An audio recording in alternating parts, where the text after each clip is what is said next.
I hope आप लोग ठीक होंगे। मैं आशा करता हूं कि आप लोग ठीक होंगे। ठीक है, इस वीडियो में हम ध्यान देंगे ऊष्माक्षेपी रासायनिक अभिक्रिया और ऊष्माशोषी रासायनिक अभिक्रिया के बारे में। ठीक है दोस्तों, यह क्लास 10th का सबसे इम्पोर्टेंट टॉपिक है। ये बहुत ही इम्पोर्टेंट टॉपिक है क्लास 10th का, ऊष्माक्षेपी रासायनिक अभिक्रिया और ऊष्माशोषी रासायनिक अभिक्रिया। ठीक है ना, यह एग्जाम में भी कई बार आता है। ठीक है ना, तो ये बहुत ही इम्पोर्टेंट टॉपिक है, ऊष्माक्षेपी रासायनिक अभिक्रिया और ऊष्माशोषी रासायनिक अभिक्रिया। ठीक है बाबू, तो इस वीडियो में हम ऊष्माक्षेपी रासायनिक अभिक्रिया और ऊष्माशोषी रासायनिक अभिक्रिया के बारे में जानेंगे कि ऊष्माक्षेपी रासायनिक अभिक्रिया होती क्या है और इसके अर्थात इसके परिभाषा जानेंगे और इसके एग्जाम्पल के बारे में इस वीडियो में हम जानेंगे। ठीक है दोस्तों, तो सबसे पहले देखते हैं बाबू ऊष्माक्षेपी रासायनिक अभिक्रिया होती क्या है। ठीक, मैं यहां लिख दे रहा हूं बोर्ड पे, ऊष्माक्षेपी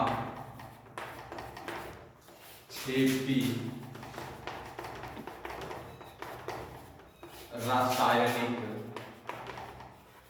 अभिक्रिया, ऊष्माक्षेपी रासायनिक अभिक्रिया। ठीक है बाबू, इसको इंग्लिश में बोलते हैं exothermic chemical reaction, exothermic chemical reaction. ठीक है बाबू, तो सबसे पहले हम इसकी परिभाषा को जानते हैं, यानी इसका परिभाषा क्या होता है। लिखो बाबू, कॉपी कलम निकाल कर लिखो। ठीक है, मेरा वीडियो जब देखो तो ये इंटरटेनमेंट के लिए नहीं है, ये कॉपी कलम निकाल कर के लिए लिखो। और मेरा वीडियो देखो तो लिख करके पढ़ो। ठीक है, कॉपी कलम ले करके बैठो। तो अब देखो ऊष्माक्षेपी रासायनिक अभिक्रिया होती क्या है, तो जानेंगे। तो लिखेंगे वैसी रासायनिक अभिक्रिया, वैसी रासायनिक अभिक्रिया जिसमें ऊष्मा उत्सर्जित होती है। उत्सर्जित होने का मतलब बाबू जिसमें ऊष्मा बाहर निकलती है, तो ऐसी रासायनिक अभिक्रिया को ऊष्माक्षेपी रासायनिक अभिक्रिया कहते हैं। यानी जानेंगे तो लिखेंगे वैसी रासायनिक अभिक्रिया जिसमें ऊष्मा उत्सर्जित होती है तो उसे ऊष्माक्षेपी रासायनिक अभिक्रिया कहते हैं। और ऊष्माक्षेपी रासायनिक अभिक्रिया में समीकरण के दाईं ओर प्लस ऊष्मा लिखा जाता है, या बाबू जितना ऊष्मा बाहर निकलती है कि कितना कैलोरी ऊष्मा बाहर, कितना किलो कैलोरी ऊष्मा बाहर निकलती है, या तो यदि हमको याद है कि इतना किलो कैलोरी ऊष्मा बाहर निकलती है तो उसको लिख दिया जाता है बाबू, या प्लस ऊष्मा लिखा जाता है, या कैपिटल क्यू लिखा जाता है। ये लिखा जाता है समीकरण के तीर, ऊष्माक्षेपी रासायनिक अभिक्रिया में तीर चिन्ह के दाईं ओर। ठीक है, अब जानते हैं जैसे हमने लिखा बाबू CO2, तीर चिन्ह ये बन जाएगा आपका बाबू CO2। ठीक है ना, CO2 यानी जब कार्बन को ऑक्सीजन के साथ रिएक्शन कराएंगे, जब कार्बन को ऑक्सीजन के साथ रिएक्शन कराएंगे तो CO2 बनेगा, यानी कार्बन डाइऑक्साइड बनेगा, जिसमें से C क्या है बाबू, कार्बन है, और O2 क्या है बाबू, ऑक्सीजन है। जब इसको हम रिएक्शन कराए हैं कार्बन को ऑक्सीजन के साथ तो क्या बना है बाबू, CO2 बना है, यानी कार्बन डाइऑक्साइड बना है। अब कह रहा है कि इस अभिक्रिया में तीर चिन्ह के दाईं तरफ प्लस ऊष्मा लिखा जाता है। क्या लिखा जाता है बाबू, प्लस ऊष्मा। तो ये ऊष्माक्षेपी रासायनिक अभिक्रिया है तो क्या लिख देंगे, प्लस ऊष्मा लिख देंगे। समझ में आ रहा है ना बाबू, या हम क्या बोले हैं, ये भी बोले हैं कि या तो प्लस ऊष्मा लिख दीजिए या क्या लिख दीजिए बाबू, कैपिटल क्यू लिख दिया जाता है। ठीक है बाबू, या हम ये भी बोले हैं कि जितना किलो कैलोरी ऊष्मा बाहर निकलती है या तो उसको लिख दिया जाता है, यदि याद है तो, नहीं याद है तो ऊष्मा लिख दीजिए, या क्या लिख दीजिए, कैपिटल क्यू लिख दीजिए। तो इसमें जब कार्बन को जब ऑक्सीजन के साथ अभिक्रिया कराते हैं बाबू तो इसमें कितना कैलोरी ऊष्मा निकलती है बाहर, 94 किलो कैलोरी ऊष्मा बाहर निकलती है। समझ में आ रहा है ना बाबू, यानी 94 किलो कैलोरी ऊष्मा क्या होती है बाबू, बाहर निकलती है। 94 किलो कैलोरी ऊष्मा बाहर निकलती है। समझ में आ रहा है ना, तो हम बताए हैं कि ऊष्माक्षेपी रासायनिक अभिक्रिया में तीर चिन्ह के दाईं ओर प्लस उष्मा लिख दीजिए, या क्या लिख दीजिए बाबू, कैपिटल क्यू लिख दीजिए, या क्या लिख दीजिए बाबू, जितना किलो कैलोरी उष्मा बाहर निकलती है उसको लिख दीजिए। तो जब कार्बन को ऑक्सीजन के साथ रिएक्शन कराते हैं तो कार्बन डाइऑक्साइड बनती है, यानी C को जब O2 के साथ रिएक्शन कराते हैं तो CO2 बनता है, जिसमें से 94 किलो कैलोरी उष्मा बाहर निकलती है। समझ में आ रहा है ना बाबू, कोनो दिक्कत नहीं ना है, कोई दिक्कत नहीं ना है किसी को। हाँ, अब उसके बाद से एक और एग्जांपल देखते हैं बाबू, जैसे H2 प्लस O2 तीर चिन्ह, ये क्या बनेगा बाबू, H2O।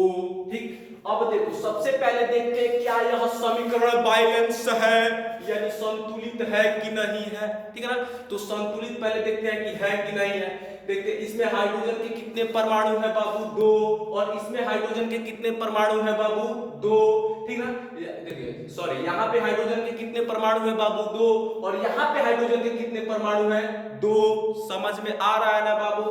अब उसके बाद से देखिए यहाँ पे ऑक्सीजन के कितने परमाणु है बाबू, 2, और इधर ऑक्सीजन के कितने परमाणु है, 1। इसका मतलब कि यह कैसा समीकरण है, असंतुलित है। और हम जानते हैं कि रसायन शास्त्र में हमेशा किस समीकरण का प्रयोग किया जाता है, संतुलित रासायनिक समीकरण का प्रयोग किया जाता है। तो इसको सबसे पहले संतुलित करेंगे। संतुलित करने के लिए क्या करेंगे बाबू, इसमें हाइड्रोजन के यहाँ 2 परमाणु है और यहाँ भी हाइड्रोजन के 2 परमाणु है, ये संतुलित है। यहाँ ऑक्सीजन के कितने परमाणु है, 2 है, यहाँ 1 है, तो इसमें क से गुणा कर दे बाबू, 2 से हम मल्टीपल कर देते हैं। जब हम 2 से गुणा करेंगे तो ध्यान देना बाबू, यहाँ तो ऑक्सीजन के तो 2 परमाणु हो गए, लेकिन हाइड्रोजन कितना हो गया बाबू, देखो ध्यान से, 2 ये और 2 ये, कितना हो गया, 4 हो गया। यानी हाइड्रोजन के कितने परमाणु हो गए बाबू, 4 हो गए। तो यहाँ भी हाइड्रोजन के 4 चाहिए, तो इसमें कितना से गुणा कर देंगे बाबू, 2 से गुणा कर देंगे। समझ में आ रहा है ना। तो यहाँ अब हाइड्रोजन के कितने परमाणु हो गए, 4 हो गए। यहाँ हाइड्रोजन के कितने परमाणु हो गए, 4 हो गए। यहाँ ऑक्सीजन के कितने परमाणु है, 2, और यहाँ भी ऑक्सीजन के कितने परमाणु है, 2। तो यह संतुलित रासायनिक समीकरण भी हो गया। अब देखो बाबू ये कैसी अभिक्रिया है, हम पढ़ रहे हैं ऊष्माक्षेपी अभिक्रिया के बारे में। तो जब ऊष्माक्षेपी रासायनिक अभिक्रिया है बाबू, तो क्या लिखेंगे, प्लस उष्मा लिखेंगे। क्या लिखेंगे बाबू, प्लस उष्मा लिखेंगे, या क्या लिखेंगे बाबू, कैपिटल क्यू लिखेंगे। क्या लिखेंगे बाबू, कैपिटल क्यू लिखेंगे। या क्या लिखेंगे बाबू कि ये जब हाइड्रोजन को ऑक्सीजन के साथ अभिक्रिया कराते हैं तो कितनी किलो कैलोरी उष्मा बाहर निकलती है, तो निकलती है बाबू 136 किलो कैलोरी उष्मा बाहर निकलती है। 136 किलो कैलोरी उष्मा बाहर निकलती है। समझ में आ रहा है ना बाबू, यानी कितना उष्मा बाहर निकलती है ये याद करना असंभव है, ठीक है। तो इसलिए हम क्या लिख देंगे बाबू, शॉर्टकट में ज्यादातर आसान रहेगा, प्लस उष्मा लिख देंगे, ये बहुत अच्छा रहेगा। या कैपिटल क्यू लिख देंगे, ये भी बहुत अच्छा रहेगा, ठीक है। क्योंकि इतना याद नहीं हो पाएगा कि हर रिएक्शन में कि इसमें कितना निकलेगी, इसमें कितना निकलेगी, कितना कैलोरी उष्मा निकलेगी, ठीक है। तो सबसे अच्छा रहेगा यही बाबू कि प्लस उष्मा लिख दीजिएगा या कैपिटल क्यू लिख दीजिएगा। यदि आपको याद है तो और बेटर है, जितना निकलती है उतना लिख देंगे। समझ में आ रहा है ना, कोई दिक्कत, किसी को कोई दिक्कत है, कोई दिक्कत नहीं है, ठीक है ना। यदि बाबू किसी को कोई दिक्कत हो तो इस नंबर पे कॉल कर सकते हैं, 95 23 20 18 24। इस नंबर पे आप लोग कॉल कर सकते हैं। किसी को यदि थोड़ा भी कोई दिक्कत हो तो इस नंबर पे कॉल कर सकते हैं, ठीक है। अब हम जानते हैं, इसी वीडियो में ये भी जानते हैं कि अगला क्या है हमारा बाबू, ऊष्मा शोषी रासायनिक अभिक्रिया, ठीक है ना। ये आपका हो गया ऊष्माक्षेपी रासायनिक अभिक्रिया हो गया। अब हम जानेंगे बाबू ऊष्मा शोषी रासायनिक अभिक्रिया होती क्या है, ठीक है बाबू। हाँ, ऊष्मा शोषी रासायनिक अभिक्रिया के बारे में हम अब जानेंगे, ठीक है। हाँ, अब हम पढ़ चुके ऊष्माक्षेपी के बारे में, अब जानते हैं ऊष्मा शोषी रासायनिक अभिक्रिया होती क्या है, ठीक है ना। ऊष्मा शोषी रासायनिक अभिक्रिया होती क्या है, अब देखो लिख देते हैं, ऊष्मा शोषी रासायनिक अभिक्रिया, ऊष्माशोषी रासायनिक अभिक्रिया, यानी ऊष्माशोषी रासायनिक अभिक्रिया। इसको इंग्लिश में बोलते हैं बाबू एंडोथर्मिक, एंडोथर्मिक केमिकल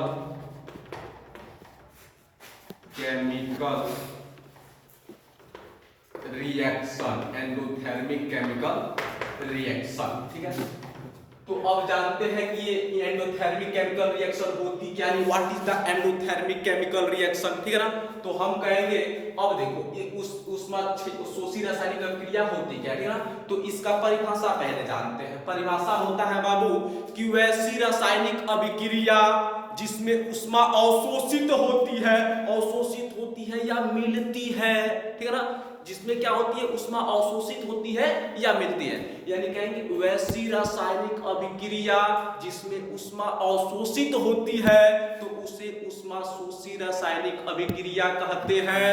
और ऊष्माशोषी रासायनिक अभिक्रिया में तीर चिन्ह के बाईं ओर प्लस ऊष्मा लिखा जाता है या कैपिटल क्यू लिखा जाता है। समझ में आ रहा है ना बाबू। अब इसका एग्जाम्पल देखते हैं बाबू। जैसे एग्जाम्पल में हम देखते हैं बाबू PCl5। PCl5 का मतलब होता है फास्फोरस पेंटाक्लोराइड, ठीक है ना, तो PCl5 यानी फास्फोरस पेंटाक्लोराइड में जब हम ऊष्मा देते हैं, ऊष्मा क्या करते हैं बाबू, देते हैं, तो ये किसमें टूटता है बाबू, ये आपका टूट जाता है PCl3 प्लस Cl2 में, ठीक है ना, यानी PCl5 में जब हम ऊष्मा देते हैं, जब इसको गर्म करते हैं, हीट करते हैं, ठीक है ना, यानी इसमें जब आप ऊष्मा देते हैं तो ये किसमें टूटता है बाबू, PCl3, और इसमें टूटता है क्लोरीन Cl2 में टूटता है। ठीक, यानी PCl5 का मतलब होता है बाबू फास्फोरस पेंटाक्लोराइड। क्या होता है, फास्फोरस पेंटाक्लोराइड। जब इसमें ऊष्मा देते हैं तो टूटता है PCl3 का मतलब होता है बाबू फास्फोरस ट्राइक्लोराइड, प्लस Cl2 का मतलब होता है बाबू क्लोरीन। क्या होता है, क्लोरीन। ठीक है ना, तो जब इसको रिएक्शन कराते हैं तो ये किसमें टूटता है बाबू, PCl5 में, अर्थात फास्फोरस पेंटाक्लोराइड में जब ऊष्मा देते हैं तो ये आपका टूटता है PCl3 यानी फास्फोरस ट्राइक्लोराइड, और Cl2 यानी क्लोरीन में ये टूट जाता है। ठीक है ना, एक और एग्जांपल देखते हैं बाबू। दूसरा एग्जांपल क्या है, तो दूसरा एग्जांपल आपका है बाबू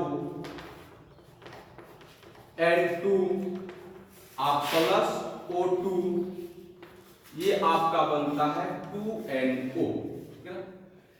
N2 प्लस O2 में क्या बनता है आपका 2NO। ठीक, अब ध्यान दीजिएगा बाबू, ये क्या है N2 प्लस O2 में, तो जब ये कौन सी अभिक्रिया है बाबू, ये आपकी अभिक्रिया है ऊष्माशोषी, तो क्या लिखेंगे, प्लस ऊष्मा लिखेंगे, ठीक है ना, प्लस ऊष्मा लिखेंगे या कैपिटल Q लिखेंगे, तो यार क्या बनेगा बाबू 2NO बनेगा। समझ में आ रहा है ना, किसी को कोई दिक्कत नहीं है। अब देखो इसको अच्छा से समझ लेते हैं। N2 के मतलब क्या होता है, नाइट्रोजन, O2 का मतलब क्या होता है, ऑक्सीजन। ठीक है, अब ये कैसी अभिक्रिया है, तो ऊष्माशोषी है, और जब ऊष्माशोषी है तो क्या लिखेंगे बाबू, बाईं तरफ क्या लिखेंगे, प्लस ऊष्मा, या क्या लिखेंगे बाबू, कैपिटल Q लिखेंगे, जो हम लिख दिए हैं। और ये रिएक्शन करता है तो क्या बनता है बाबू, NO बनता है, ठीक है, यानी नाइट्रोजन ऑक्साइड बनता है। क्या बनता है बाबू, 2NO बनता है। क्या बनता है, 2NO यानी नाइट्रोजन ऑक्साइड बनता है। समझ में आ रहा है ना, किसी को इस वीडियो में दिक्कत नहीं है। यदि किसी को दिक्कत हो बाबू तो इस नंबर पे आप लोग कॉल कर सकते हैं 95 23 20 18 24, ठीक है ना। यदि थोड़ा भी किसी को दिक्कत होगा तो इस नंबर पे कॉल कर सकता है या मैसेज कर सकता है या व्हाट्सएप कर सकते हैं आप लोग, ठीक है बाबू। या मेरा नाम है बाबू प्रिंस सर, ठीक है ना, प्रिंस सर नाम है मेरा, from Bihar, Prince sir, I am Prince sir from Bihar, ठीक है ना। तो इस नंबर पे आप लोग कॉल या मैसेज कर सकते हैं। ज्यादातर अच्छा रहेगा बाबू आप लोग कॉल कर लेंगे तो और ज्यादातर अच्छा रहेगा, लेकिन मैसेज भी देख लिया जाता है, लेकिन मैसेज हम थोड़ा रात में देखते हैं, ठीक है। रात में 9 बजे 10 बजे के बाद हम मैसेज देखते हैं। यदि आप लोग कॉल करेंगे तो कॉल के लिए आप लोगों के पास 24 आवर्स कभी भी कॉल कर सकते हैं और आप लोग का कॉल रिसीव हो जाएगा, ठीक है बाबू। तो इस नंबर पे आप लोग मैसेज या कॉल कर सकते हैं। यदि आपको एकदम क्रम वाइज क्लास 10th का खूब सुंदर सा नोट्स बनाना हो, खूब अच्छा सा नोट्स बनाना हो, फिजिक्स का, केमिस्ट्री का, मैथ का, बायोलॉजी का, या इंग्लिश लिटरेचर, या इंग्लिश ग्रामर, या इंग्लिश स्पीकिंग, ठीक है बाबू, सीबीएसई बोर्ड या यूपी बोर्ड और बिहार बोर्ड, किसी भी बोर्ड का यदि आपको बनाना हो तो आप इस नंबर पे मैसेज कर सकते हैं, कॉल कर सकते हैं। मैसेज मैं रात को ही ज्यादातर देखता हूँ, ठीक है, 10 बजे के बाद, क्योंकि बीच में टाइम नहीं मिल पाती है, और फोन करेंगे तो कभी भी आपका फोन रिसीव हो जाएगा, ठीक है बाबू। तो यदि किसी को कोई दिक्कत हो तो इस नंबर पे फोन मैसेज कर सकता है, ठीक है। और यदि थोड़ा भी डाउट होगा तो इस पे आप लोग कॉल कर सकते हैं। प्लस यूट्यूब पे मेरा चैनल भी है, जिस चैनल का नाम है बाबू एसपी, लिख देता हूं, SP competition, SP competition S coaching classes, SP competition coaching classes, इस नाम से मेरा YouTube पे चैनल है, ठीक है। यदि आपको एकदम क्रम वाइज चाहिए हर टॉपिक तो आप इस चैनल को अपने फोन में जा करके खोल सकते हैं, इस चैनल पे जा सकते हैं और इस चैनल को सब्सक्राइब कर सकते हैं। इसमें आपको फिजिक्स, केमिस्ट्री, मैथ, बायोलॉजी और इंग्लिश, ठीक है, इंग्लिश स्पीकिंग यहाँ कराई जाती है, ठीक है। तो आप प्लस कॉम्पिटिटिव एग्जाम की तैयारी भी कराई जाती है, जैसे नवोदय, सैनिक, सीएचएस, ठीक है, इन सब की भी तैयारी कराई जाती है। तो यदि थोड़ा भी दिक्कत हो तो आप लोग इस चैनल पे आ जाए, सब्सक्राइब कर लें। और यदि वीडियो आपको अच्छा लगा हो बाबू तो एक प्यारा सा लाइक कर दें, आप प्लस चैनल को सब्सक्राइब कर लें और कमेंट सेक्शन में आप ये बताएं कि वीडियो आपको कैसा लगा है, ठीक है बाबू। जय हिंद, थैंक्स, आज के लिए इतना ही इस वीडियो में, थैंक्स।